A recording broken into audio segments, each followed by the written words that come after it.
Everyone. Hello and welcome, everyone. Um, my name is Dan Cocroft. I'm the OER librarian at Athabasca University.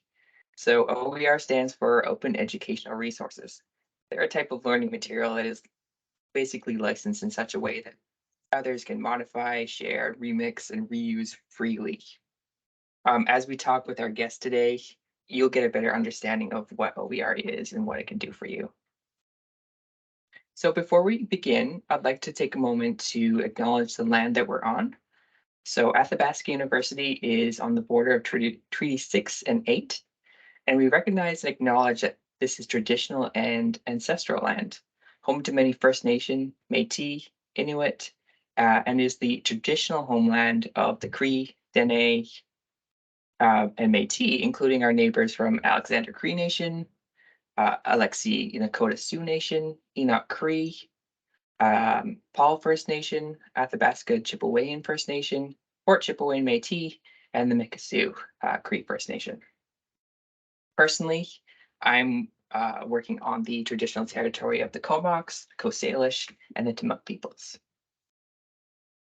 So I want to thank our guests as well for coming in today, giving me the opportunity to learn more about the experience of actually using OER in a course. So our guest today is Dr. Dietmar Kennepohl. He's a professor of chemistry and former associate vice president academic at Athabasca University. Most of his teaching experience has been in a distributed and online setting, and he holds both university and national teaching awards, including being a Society for Teaching and Learning in Higher Education 3M National Teaching Fellow. Dietmar is well published and sought after presenter at local, national, and international conferences on topics including learning design, learning outcomes, assessment, PLAR, transfer credit, distance and online education, and emerging educational technologies. In 2010, his book, Accessible Elements, Teaching Science Online and at a Distance, was winner of the 2011 Charles A. Wedemeyer Award. His current book, Teaching Science Online, Practical Guidance for Effective Instruction and Lab Work, is part of the Distance Education series by Stylus and edited by Michael G. Moore. So to introduce kind of some of the great work he's done here at AU, I'm going to play a short video.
Great. Welcome, Dietmar. Thank you so much for coming here today. Oh, it's great to be here. Thanks for the invitation and a chance to talk about some of the work I've been doing. Yeah, awesome. I think some of my questions might tread retread some ground for what the video covered, but it's been a couple years since that video came out, so there might be some reflections on what's happened since then. Well, the video is certainly a good introduction, and but it's very compact. So I'm kind of looking forward to kind of expanding on a few things. Awesome. So I'm going to jump right in with some questions that are not directly about OER. They're just going to kind of contextualize your use of OER before we actually talk about those resources themselves. So can you tell us more broadly what you teach in Chemistry 350 and 360, and maybe some of the pedagogies you embrace? Um, Well, the chemistry courses that I teach, there's two of them. Okay, so essentially they used to in North America, U.S. and Canada, anyways, would have a full year of introductory organic chemistry, and this was kind of a fundamental course not only for chemistry students but a lot of other students come through this, and it's kind of important to understand this from a context point of view. It's a service course that a lot of, for example, a lot of allied health students will use that go on to medicine or pharmacy or other professions, nursing and so on.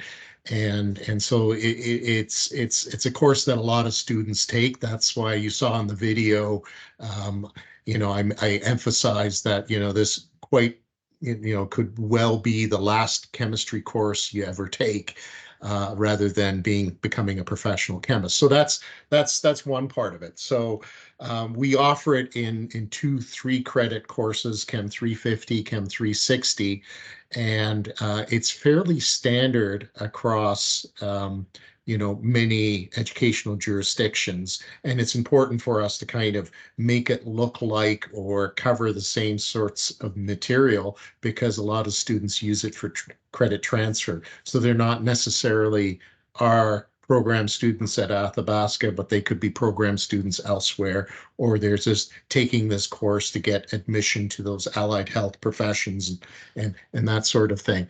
And so as I go and teach the courses, the content is like that, but the approach is a little bit different because Athabasca University is very different. So what we're doing is essentially, instead of having, 3 lectures a week and then a 3-hour lab, which is the standard model that you would find, and it's all campus based and in person, we obviously do this online and in a distributed distance setting.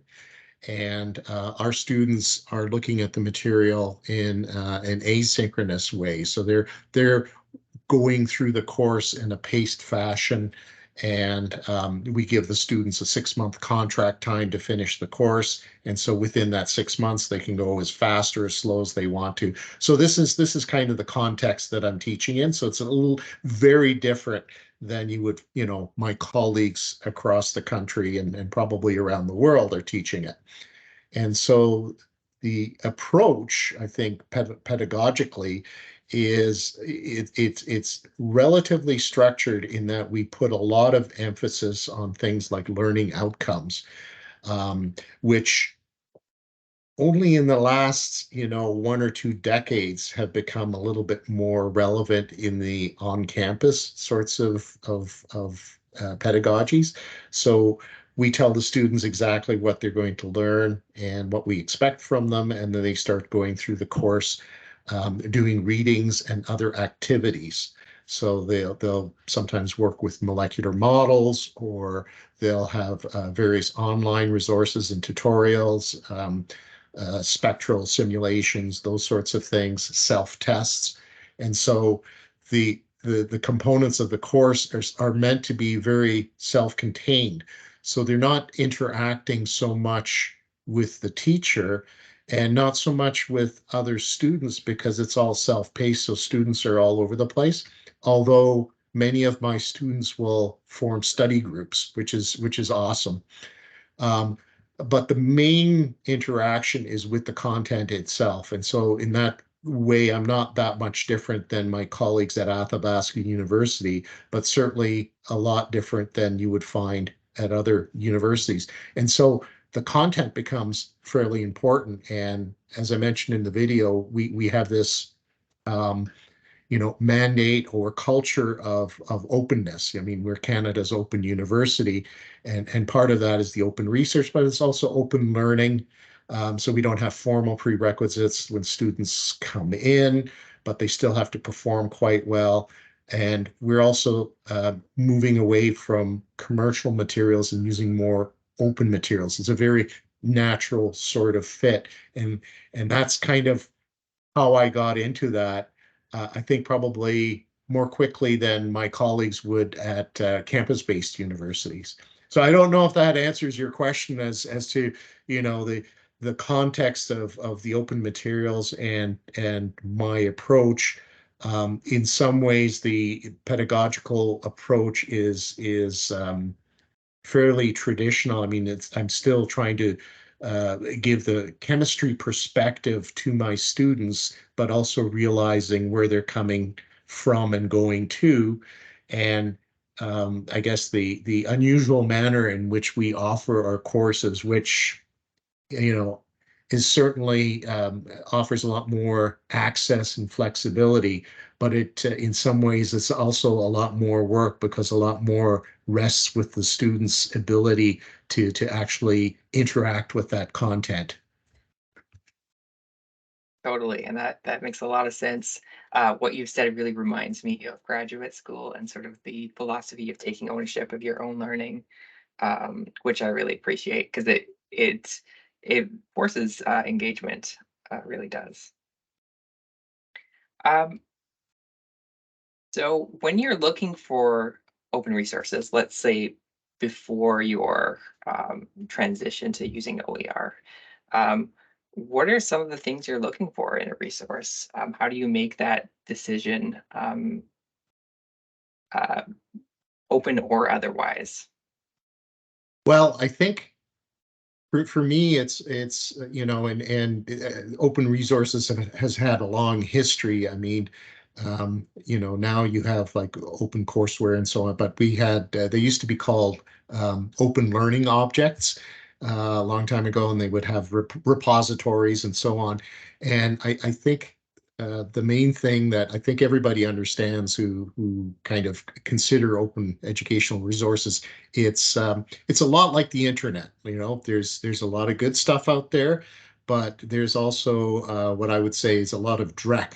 There's stuff that's pretty mediocre or sometimes even wrong, and so um, it's not like you can grab any open resource and just throw it in without thinking about it. I think as my job as a chemistry professor is to look at it, analyze it. Is it good enough? Now, some places have repositories where they try to rate things for you ahead of time, but you know, it's having that understanding at the grassroots level, and I'm saying it's not necessarily specific to me, but I mean any professor would who knows their students, the program that they're in, what they're wanting to get out of the course, and is any particular open educational resource a good fit for that? And you would do the same thing with commercial materials as well. Um, and can I use that? Can I transfer that into the course? And so it's a lot more work on the front end, but once you have it, I think it works out quite well. And study after study shows, I mean, there's no real performance difference between whether you purchase the material or you're using something that's open. And it's just philosophically, I find it, the idea that education is for everybody, like, the idea that science is for all. And so I think in fields like education, including advanced education, that, you should have open access to that, and you shouldn't necessarily have a paywall for that. So it's kind of a philosophical thing too as I go forward. So take me back to when you first heard of OER, or how did this journey start to where you are now? Well, I think we had, like, like I said, learning objects. It was not so much entire courses, but smaller, like, like little applets, or little tutorials, or snippets that you could kind of throw into a course. And so I was quite aware of those much earlier. But for this particular project, it went stage-wise, because when I joined the university more than 3 decades ago, we were essentially, the model was print-based with telephone tutor support. So it was basically correspondence. We were, like, quite literally mailing things through Canada Post, right? And so that kind of transferred to online, and a lot of that was, it made a lot of sense, right? So to do that. And so our course, the organic courses that I have, the 350, 360, we initially had a print textbook, a commercial one. And a lot of the courses that we had at AU was what we call the wraparound model. So we take a commercial text, and then we develop our own study guides and learning materials around that textbook. And so initially we mailed those things out with the textbook. And quite frankly, I think it sometimes frightened my students, because they would sign up for organic chemistry, and then they would get all the materials at once in a big box. And there was a certain percentage of students that I think just probably looked at it, wrapped it all up, and sent it back again, because they thought, no, this is too much. At least with online, you can kind of scaffold and kind of hide it. They don't have to see everything at once and be frightened off, right? So as we started moving online, I moved the print textbook to the commercial e-textbook. And so that allowed a little bit more flexibility with students. But there were issues with, some students felt, well, they wanted something to hang on to, right? So it's that idea of change was sometimes not as easy for some students. And also, I'd say some of my tutors and other professors, right? So that was the second phase. And then the third phase was the textbook is now online. Well, why does it have to be commercial? And so can we find open materials? And it was relatively easy to find it for this course, because it's such a standard course that you find everywhere, so that you can find good materials. It's much harder to find unusual courses, because there's just fewer of them out there. But things like general chemistry, or introductory organic chemistry, are very common. So there was a lot of material out there. And so that's how I kind of got into it. So it wasn't necessarily just going right from a print textbook that was commercial to online wiki. There was a few stages in between. And actually, quite frankly, it's been quite useful, because I'm also interested from um, a scholarship of learning, teaching and learning perspective, from research. Like, this is a wonderful opportunity where we have essentially the same course, but the version of the textbook has gone from print to print commercial to e-text commercial to online wiki. And so we're starting to look at how the students are progressing through that. So it was it was, I guess, a stage-wise progression from one to the other. Uh, so it's not as radical as it seems, but I think it's certainly going in the right direction. Awesome. So it sounds like there's uh, been a growing kind of experience to it. For Um, sure. can you tell me a bit more in detail about this wiki that you found online, and what the process was like to pull out the parts that you liked to make your own textbook? Okay. Well, I mean, there are various resources out there. Like one of the common ones, a lot of my AU colleagues uses OpenStax, and so you can get entire courses and offer them to your students for readings and so on. What makes the it's now called LibraText, but it started off on the chemistry end as ChemWiki, and then they eventually rebranded it to LibraText because um, in their hyper library, which they had, they expanded from chemistry and they also did physics and math, several of the sciences, and then they started adding humanities and social sciences. So I think there's about a dozen hyper libraries kind of under these major headings. So they thought, well, chem wikis, it's a little too narrow a description for what this is. So they rebranded it LibreText, but it's not a commercial venture. I mean, this was done out of UC Davis in California. And the people there got money from the National Science Foundation to fund a lot of this, and they would find various places to kind of pull in open and free material. So like one common thing would be somebody has, a very famous chemistry textbook, and they're at the end of the career and retiring, and the textbook, the publisher's not interested in doing another edition. Well, sometimes they had the copyright to that, and they would just donate it and make it open resources. And so places like LibreText would take that and provide the materials. Now, the nice thing about this is they do what they call textbook maps. So they take famous or commonly used textbooks, and they put the material in the same format. So content wise. So if you're chapter 1, you're talking about alkanes, chapter 2, you're talking about alkenes. Well, they would do the same, organize it the same way, but they would use all open materials. They just wouldn't use so they would organize it. So it made it quite approachable, I think, for me, because I was very used to the textbook we were using was McMurray.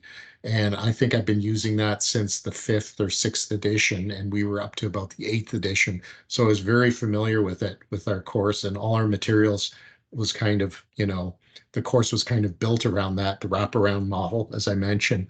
And so it was very accessible for me as a professor to go look at the textbook map of McMurray that LibreText had and start working with that. Of course, we contributed, or I contributed quite a bit to it, because one of the things they didn't have was things like learning outcomes and stuff like that. So we put that in.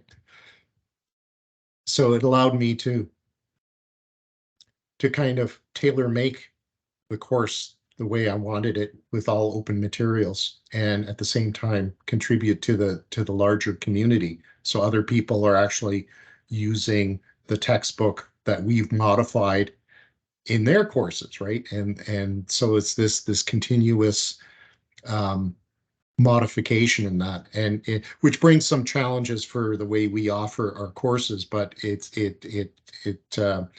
great way of crowdsourcing and polishing up these courses, and it offers some opportunities. As I mentioned in the video, we also encourage our students to, point out errors to us, or sometimes we offer to have them rework certain sections or provide problems and answers for other students. And so it really becomes their textbook because they're participating in it. So I think it has some learning advantages for those who are interested. Right. I really like the idea of taking like the table of contents of an existing textbook and redoing all the content, because it makes that transition so much easier for folks. Um, just to clarify about LibreTexts, is it a platform, or is there some sort of collaboration or support from them as well? There's support in the sense that all of these hyper libraries have, I guess, a group of academics that are, there are various places who have a higher interest in it, and so they're kind of like your support group. So if you get, more systematic ideas for things, they're there. Or if you have like technology problems or editing problems, you quite often can get advice or help from people who are, teaching similar courses somewhere else. And so that's nice because it's like this community of practitioners and experts that are together.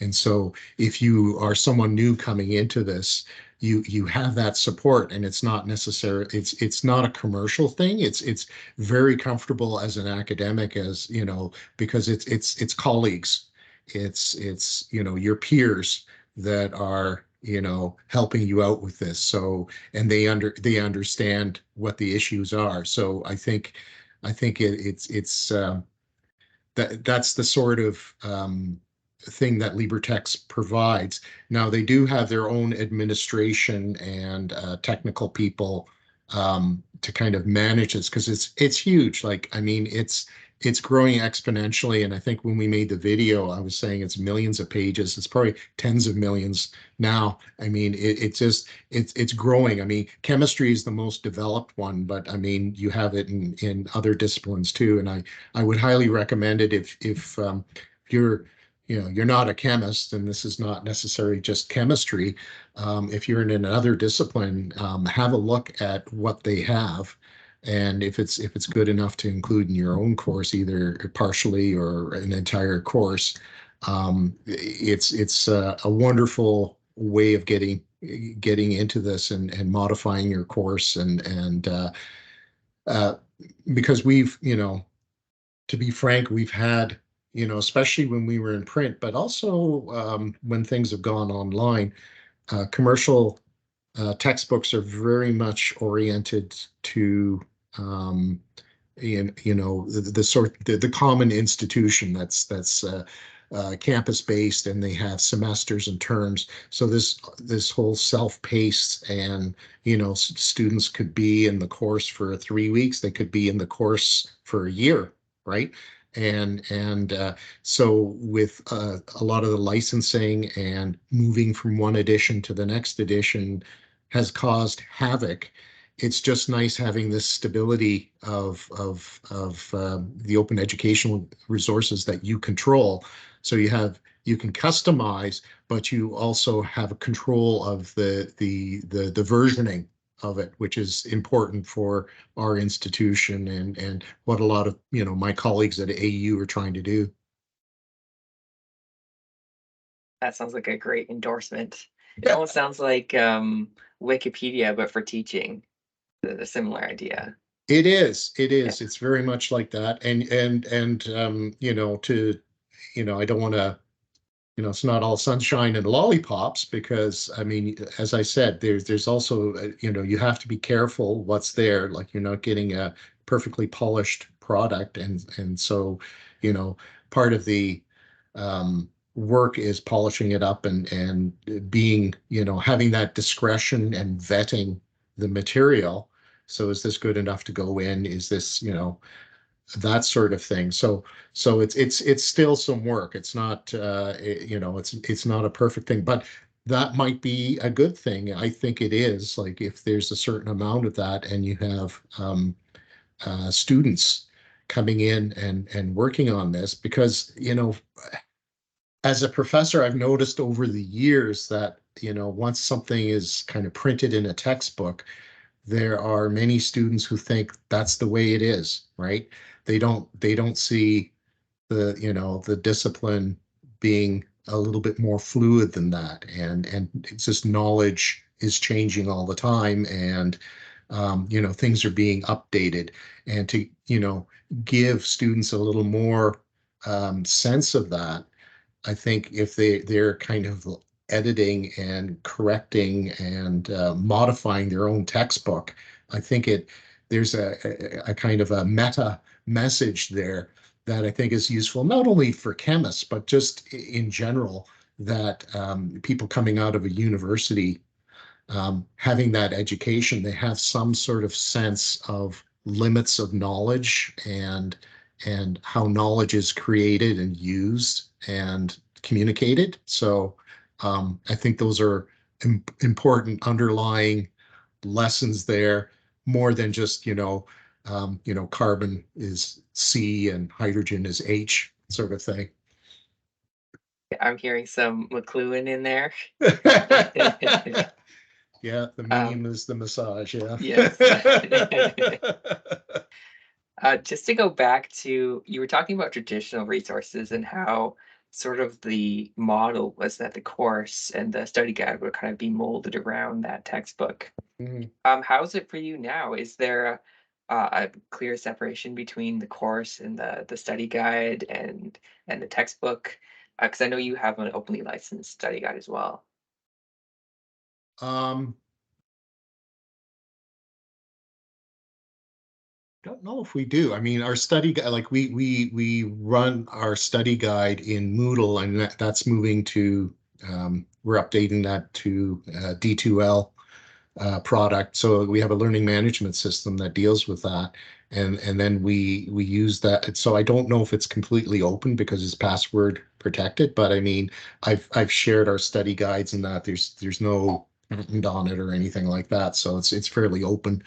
Um, yeah, we kind of do that, but it's a couple of things have changed. So before, when it was the commercial materials, it was definitely a wraparound model in the sense that, well, this is what we have, and we'll modify the study guide, and the study guide provides the corrections, and it tries to provide the emphasis for the study. So as a student starts their reading, we kind of try to lead the witness, as it were, by giving them information saying, please note that, or when the author says this, what their meaning is. And we try to do that ahead of time. Here, it's a little bit more fluid because I can go into the LibraText, the reading itself, and make the change directly. So I don't have to go into the study materials and say, when the author says this, they also mean that. I can just put it directly into the reading. And so it's still kind of a wraparound, but it's a little bit more fluid on where I can do the changes. And I think you know the next stage for all this is that we try to think more about learning activities, but quite frankly, right now the courses are set up more traditionally in the sense that there's a lot of reading involved. So the activity is mostly, here's your reading with a little bit, okay, here's a video, here's a tutorial, here's some self-tests. What I'd like to see more is not just having the textbook at the center of the course, but also other activities, and I think that will come too. And so I'm kind of looking around, and I'm asking students and colleagues too, um, other than open educational resources being kind of just the textbook and the reading, also looking at things that are a little bit more um, engaging on video, and are there other ways to look at this material that students could use. But as a professor, I have to be very careful because there's a whole spectrum of students. There are some students where they just want to see everything, and in a good way, and they have the capacity to do that. But then there are others that if you give them too much, they get confused and overwhelmed. Kind of like I said with the looking at the box of materials. If I do that kind of an electronic version of that, I overwhelm, right? So I have to be very careful not to kind of cognitively overload the students with material, even if it's best intentions involved. And so again, that wraparound model kind of changes because you're not wrapping around one resource, you're drawing on several resources. And so if you start doing that from the student's perspective, you have to kind of do a lot of that behind the scenes to make it seamless for the students, so they see things in more chunk bite-sized pieces, and they don't have to they can navigate through things fairly easily. So you can't have abrupt changes. You can't say, when we had the physical materials, you'd pick up your textbook and then you'd pick up a study guide, or you'd pick up a self-test, but you're doing this electronically. And so everything has to be fairly smooth and easy to use for the student, because you want to eliminate as many barriers to the learning as possible, and having them kind of jump around and doing these logistical things is one of the things I try to minimize. But I think we all do, but sometimes we unintentionally go too far one way or the other. So Yeah, it sounds really ideal to have those multiple modes of learning, but also I'm sure there's challenges associated with like accessibility if you're introducing video and other interactive components. yes, that opens up a whole can of worms. I mean, yeah, that's another big consideration is universal access. So even within Moodle, or even simple things that like we try to do, like we have a lot of our images, we will try to have for example, like a text description of the image, so that people with different abilities can access it. And it's very difficult to keep that on the top of mind. And so we try to work in, as you know, at Athabasca, we work in teams, and quite often we have like learning designers and editors that are very tuned in to things like universal access and so on, and so we try to incorporate that. But it's very difficult, because you're quite right. As you start pulling in resources that might seem fine for what you're thinking of, you have to keep in mind that people have different abilities, might not be able to access that, and sometimes some of the software is kind of unfriendly to that, and so you constantly have to ask, okay, the material provided can like a standard reader be used on this? Are there other ways of doing it? And even like I said, the text description, I find it kind of hard sometimes doing that well, because I'm not trained at it, even though I'm a chemist. So I'll look at a benzene ring.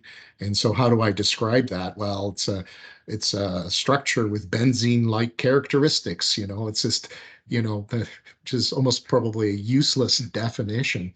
But I mean, you end up, kind of banging your head against this sort of thing, and trying to figure out like what's the best way to look at this.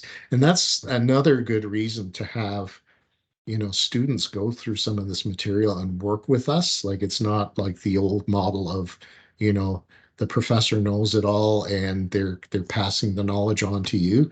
I think this is becoming also, just like the wraparound model is modifying. I think the teaching and learning and student professor relationships, I think in a good way, I think are evolving into a relationship that you have things are happening back and forth a little bit more fluidly, rather than one way, one direction. Right. And maybe you can tell me about some of the other challenges that might happen when you're using OER. Because we've talked a lot about benefits, but what are some other things that might be barriers, and how did you overcome them? Well, I mean, with to the last point, the universal access, you can't always assume that your resources will have that, or are thinking about that, because a lot of these people are probably in the same situation you are. They're thinking about the resource in a particular fashion, and so you always have to stop and think, okay, so how universally accessible is that? What are the limitations? So that's certainly a problem. At the beginning, we had talked about, you know, um, Professor assessing the materials itself. Like I said, there's really great creative things out there, but there's also dreck and everything in between.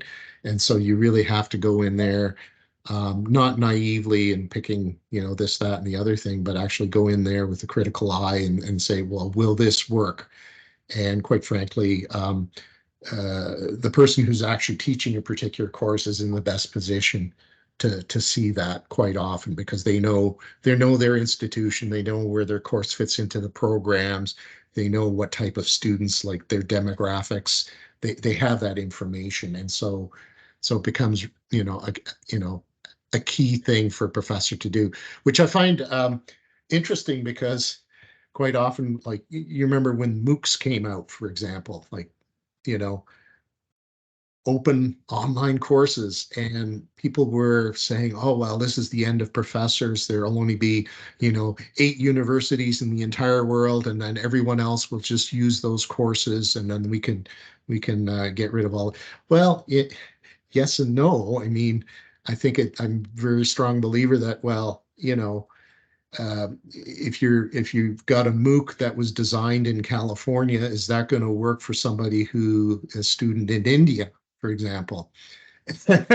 And so you really do need, people, you do need teachers there locally, kind of, even though you have the open materials, to kind of make sense of it for their students, and to work with their students, and to be, and you need to be aware of that. You can't, like, cut and paste someone else's solution to solve your problem, right? You have to modify it, to what you need it for.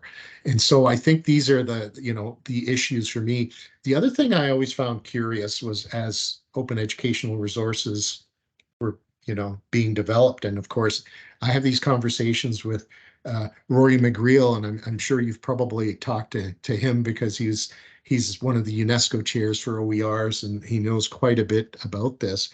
But I found, just in general, our academic colleagues, like the adopting OERs, have been relatively slow, and so I always found it interesting that, even, if they kind of get the idea that, this might be a good thing, they quite often are quite willing to develop OERs, but not necessarily use someone else's OERs, which I always found curious. But I think it's that idea that, like, what value as a professor am I adding to, um, this material? And so, I see my own value is, yes, I mean, I could write a lot of this stuff too, but why reinvent the wheel?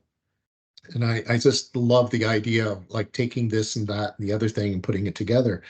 And I don't know why my colleagues don't see that, because they've been doing it for so long in the print version. Like, very often I've had, both as a student and as a professor, seen people adopt a textbook for a course, and then do they have their students read each and every chapter? No. They pick and choose, and they provide their own materials, and they do kind of a wraparound version, but they don't just use it verbatim, or very few do. So I don't know what the resistance is to doing that all electronically, and do it for free, because it's such an advantage to the students. I mean, we hear that again and again. Like, the biggest plus is that it's, you know, um, a cost advantage for the students. And the biggest negative we hear is, like, well, we're really worried about the quality of the material that we might be using, right? So those are the two things. So those are the sorts of things that are on my mind, and probably my colleagues' minds, when they use OERs. And I don't know if in your series that you have found other sorts of bones of contention when people are using OERs, that they watch out for or think about. Yeah, there's a lot of concerns for sure, and that's definitely part of my job, is alleviating those fears, or helping people understand the best ways to find good quality OER. Um, but there's definitely the shadow of McLuhan over that too. um, I want to be respectful of your time. Do you have a couple more minutes for a few more questions? Sure. Awesome. Um, we have been talking a lot about students. Mhm. What are the student responses like when you switched over to OER? And could you tell us a bit more about how they're involved in the creation process? Okay.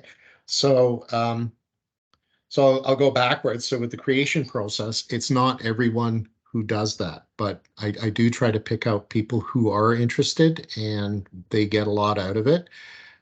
Many of the students are using, because it's a service course, a lot, and because they're doing it with Athabasca University and on their own, a lot of them just don't want to be bothered with doing extra stuff. It's just basically, I just want to get through the course in the shortest time possible, and I don't need to, um, I don't want to spend too much time on this. Like I'm not going to be a chemist and I'm never going to see organic chemistry again. And that's the attitude. I mean, I try to resist that, but I don't, say it's mandatory that you have to edit and look at the material. But if students come forward and say, oh, there's a mistake here, or I don't understand the wording here, I will often suggest, well, could you think of a better wording that we could use? And quite often I'll also offer bonus marks, which students love everywhere, right? So so you're not doing this for free. So okay, we get some bonus marks, like this question that you identified here, this exercise or whatever you think is terrible. How would you make it better for the next student coming along? So show me how you would do that. Or if there was a graph that, like, I had one student say that, I just don't understand, this kinetic plot here, and the labeling it's very confusing. I said, how would you make it better? And they would do that. And so going through that process, I think they benefit from that. The course benefits because they get a better version of the materials, and we get a chance to interact, because the interaction between the teacher and student in these types of courses is not that much. So I always look for an opportunity to connect with students, so there's advantages there. So I've forgotten the first part of your question. What was it? Uh, so that's dealing with students kind of doing those extra things, and being invited in for doing that. But what was the first part of The the first question? part is what was the reaction or response to Ah, using OER? Yeah. yeah. So I actually study this stuff, and we look at performance, we look at student perspectives, and more recently we're looking at, because it's all digitized, we're looking at the learning analytics, and so kind of where the student's going. So performance overall, like, at least the overall composite grade on organic courses hasn't changed. So we're not harming the students. So which is a good thing. So they're not becoming suddenly brilliant because we're using OERs, but at least they're not you know um, the performance hasn't gone down. The analytics is more difficult because we've got a learning management system. We've got a website that the course production team has done in between, and then we've got the LibraTexts. And so students are jumping back and forth. And so we can't always track an individual student all the way through, but we can say what the behaviors are in each area. And we're trying to figure out what's important. We're just starting to beginning to understand um, what's important for students. So, there's a few high level things that we found out, like resources like, copyright information, and using the right site, and certain student services and things like that are very low on everybody's activity list analytically. Higher on the list are things that have anything to do with an assessment grade, because students are interested in that. So we're finding out, maybe not very surprising things, but a few things. So we're working on that. But the student perspectives I found interesting. Um, when we went to the e-text, the big thing was that there was a certain group of students and some of the tutors and some of the professors that really wanted to physically have something to hang on to. Like they love the idea that you've got a portable device, a book that you can use, and they were used to that and they didn't want to change. It's kind of like that joke about academics, like how many academics does it take to change a light bulb? Chain, right? So it's like, so part of it was that and to be fair, the early versions of e-text were kind of clunky, and I've on one course, not the organic one, but an environmental chemistry course that I teach, we had resolution problems because they were still trying to, you know, um, so I could see the textbook, in a lot of ways, the print version was better, but the e-text had advantages. You could annotate, you could search for terms, so it had some advantages. Then when we moved to the wiki, that was interesting because suddenly they had the content was there, but as you can imagine, if you've ever had to do any development committee-wise, like with several authors putting things together. So our initial wiki, it was quite frankly a dog's breakfast. We had, the voice of the person, like because you're taking chunks from here and there, the voice of the person wasn't the same, so the style was different. And then on top of that, even the formatting, we had sometimes there people would be using section numbers from a totally different context, and that would be kind of brought over into the wiki. And so you'd be, in chapter 2, and all of a sudden it's talking about, well, as you can see in figure 4.3, it's like, wait a minute, am I in the wrong place? So there was distracting things like that, and just even like, fonts were different, bolding, and it was like all that consistency. And it took a couple of, and this is one of the services that LibraText was helping with. They started to standardize a lot of this stuff. So it that kind of went away. So students found that incredibly distracting. And so they didn't like the wiki at the beginning. And you could actually, see that they were like, oh my God, like, why are we doing this? This is so terrible. Like it came off as very unprofessional, even though a lot of it was more aesthetic than it was content. So the content was okay, but it like I said, it looked like a dog's breakfast, and the students didn't like it, and I don't blame them. So I wouldn't like it either. So we fixed a lot of that, and so that has kind of calmed down. But I think it's something to keep in mind if you are also thinking about using OERs, and uh, when what they always say, like if you don't know what you're doing with your homework, at least neatness counts, right? But so neatness does count, but the content counts as well.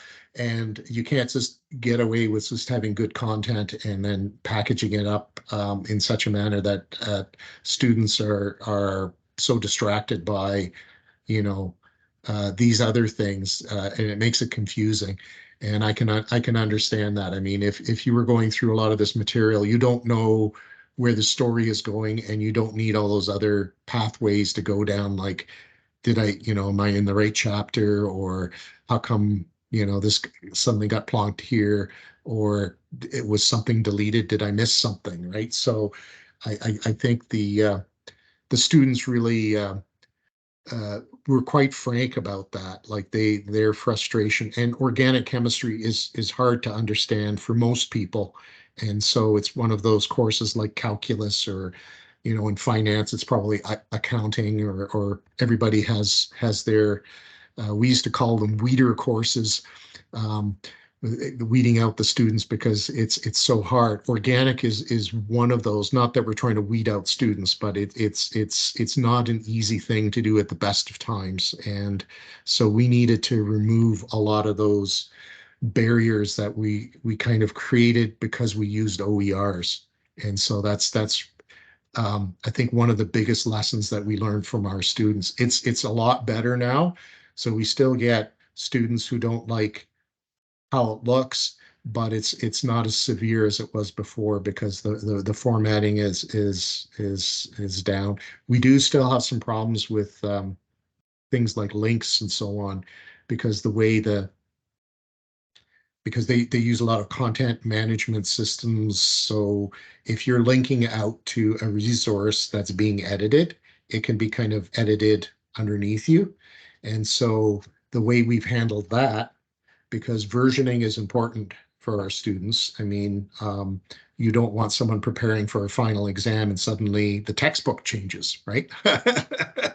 So we have our own area, and we asked for that, and we found that we were, I guess, one of the first ones that said how important this was for us, like not just customization, but version control, that other institutions are doing that as well. So um, I think it's those are the big things that that our students really found. They love in general just the accessibility, and like I said, the ones that are doing the edits and a little bit more involved, they have a very positive experience usually. Awesome. And that advice about formatting really leads me well into our last and final question. And that is for folks that are considering using OER, but they're kind of on the fence, what advice would you give them? Um, I'm very pro OER, so I would say go for it. I mean, I think and it depends, right? Like if you're teaching, because like I said, like the number of OERs that you have for courses that are more common it's a larger number. There's more to select from. If you have like let's say a more senior level course that very few people are taking, the chances are that there's a good OER out there, or any OERs for that course. The chances go down. So you do have to look around. So even though you have you might have a biology colleague who says, "Oh yeah, this is wonderful. There's everything there that you need." If you're doing chemistry, maybe there isn't, or if some other discipline. So you actually have to go look around. It's more work on the front end because you have to kind of be aware, but you do that too if you're looking at textbooks. Although with commercial textbooks, um, it feels like less effort because the textbook reps kind of hunt you down and send you samples to look at and so on. So it's coming in the front door. With OERs. Um, there's no sales reps for the OERs. Well, I don't know if you consider yourself a sales rep, but but you have to go out and look. But I think it can be worthwhile because there are things out there, and I think as an academic, it's also worthwhile going there because you actually see how other people are using these materials in their courses. And so, you don't have to reinvent the wheel, and B, you kind of get some insight and some inspiration on, teaching your own discipline. And so watching others do it rather than kind of isolating yourself and doing it the same way that you have been for the last 3 decades or whatever. So you kind of see new approaches, and you may not like those approaches, but there might be something there that is of interest to you and your students, and so um, that's what I would say. You have to kind of look at it for in the context of what you're trying to do, but and if you had done this already, let's say 5 or 10 years ago, I would say do it again because there's a lot more out there, and especially now. that we've had this pandemic, there has been, I've seen entire journal issues in chemistry that are dealing with, open educational resources or trying to do things when you can't come onto campus. And so it's generated even more material out there. So even if you've looked at this stuff and said, well, there's nothing really for my course, and I looked at this 5 years ago, have another look because there's more out there now. Absolutely. And I'll kind of build on that and say if there's parts of an OER that you like, you could also just use part of it. And I do consider myself to be an OER sales rep for sure. For the folks at AU who are watching this recording, I do offer a free OER finding service. So you just send me the course outline and parts that you'd like to replace. And I basically do a search for you. And that might mean a bunch of resources that you have to select parts from or a best fit. So that's something I offer. Well, I make use of that because I mentioned about, well, I've got my textbook, but I want to make my courses a little more media rich. So Right. I will be coming to you. Awesome. Well, thank you so much for joining us today, Dietmar. Really appreciate the conversation. I enjoyed being here. Thank you so much. All right. Take care. Okay, bye. Bye.